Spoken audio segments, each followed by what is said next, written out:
prefer the right or the left? I take the right. I take the right.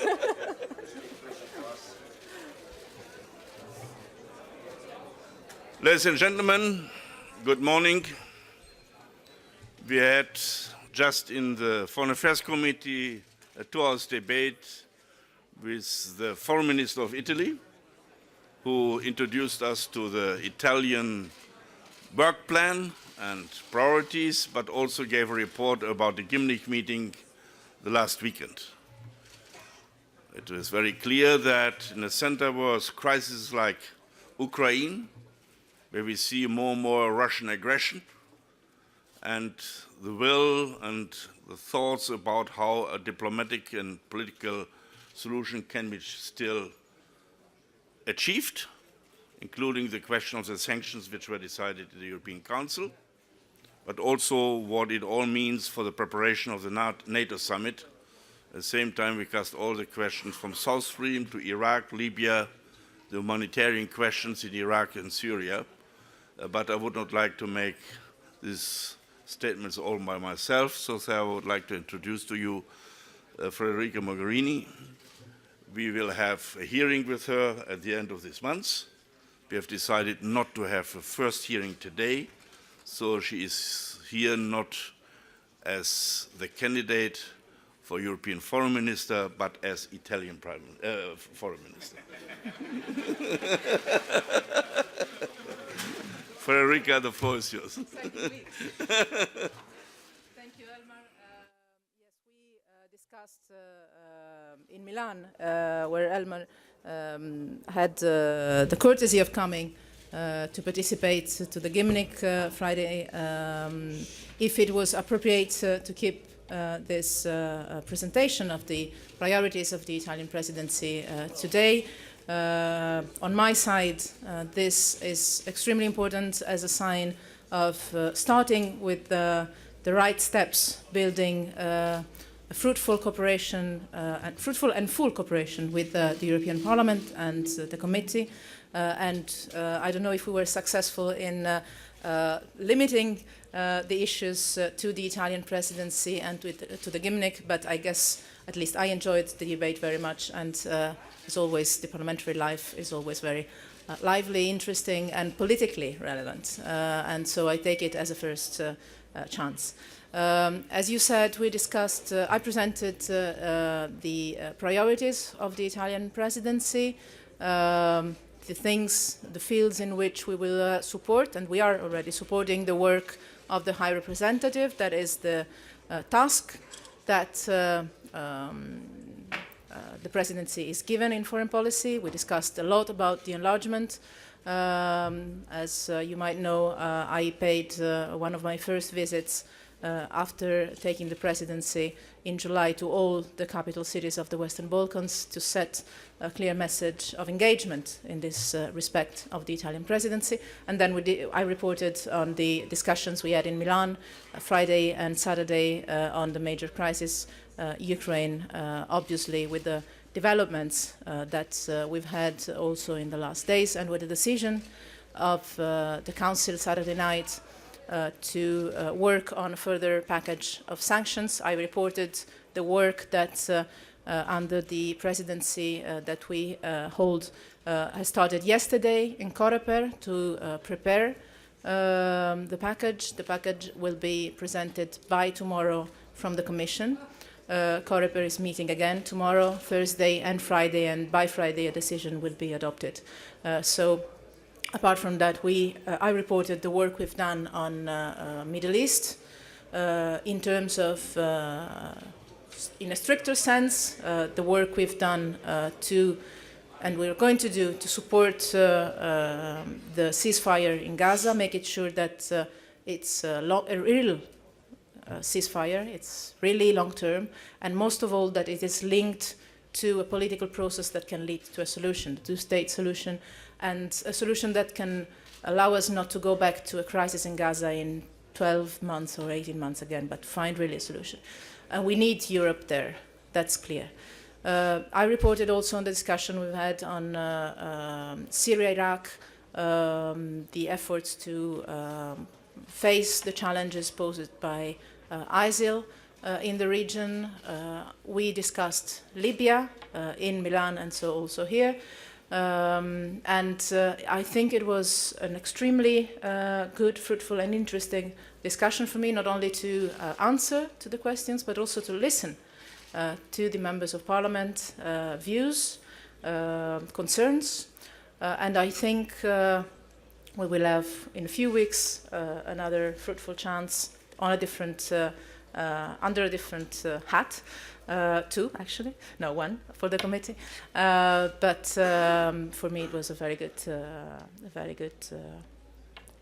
day for the moment. But then I'm in your hands, so it could get worse. No, I'm joking. But as I dedicated a long time, we dedicated a long time for the discussion in the committee. You understand me if we have less time for you. I promise in the future it would not be the same. Madame Mogherini. I think we can get just one. Madame Mogherini. So, perhaps I'm wrong. He has now asked the question, then I will, I think, appoint him. Yeah. I think things on the ground are getting more and more dramatic. We speak about an aggression, and I think that we need to respond in the strongest possible way to that, in order to make sure that, as Elmar said, pressure is put in order to find a political solution. Sanctions are part of a strategy, of a political strategy, should be. The fact that the contact group managed to meet is the little light in a time of complete darkness. And I hope that we will manage to work for having this little light growing and the darkness reduce. I have to say it's not encouraging what is happening in these hours. That's clear. What the Italian presidency can do to support the work of the High Representative in this regard, will do, and we are doing.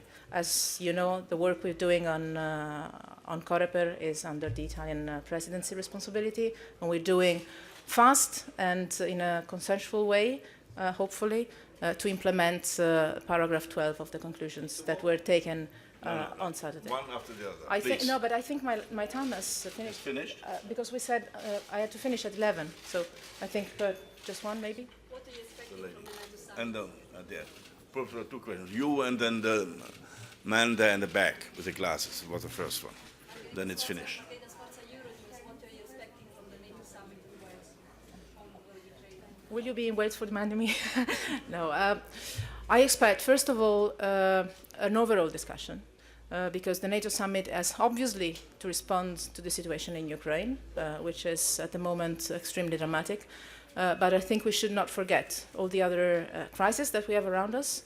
And I think it's good that in the Gymnich and also today we discuss them, not to forget that the threat that ISIL is posing is not only an internal threat to minorities in Iraq or people in Syria, but it's a threat also to our security as Europeans, as Italians, for what concerns me, and also to many NATO states. Remember that Turkey is a NATO country and is just bordering the crisis area. So I think and I expect that we will face this discussion as well.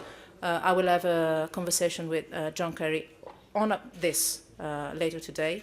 And I expect also to take the chance of discussing Afghanistan, because we should learn the lesson of not forgetting conflicts once we leave them. And we are not leaving Afghanistan, if not in terms of military mission there. But I think we need to look to the transition for a longer time. Iraq and also Libya tells us that we need to keep the attention on the political transitions after the military interventions are finished. Last question.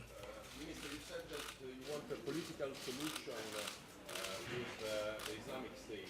Could you clarify? No. No.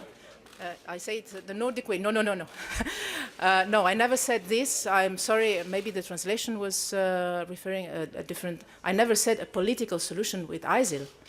never mentioned anything like this. I take the chance of having all of you here. Nothing like that.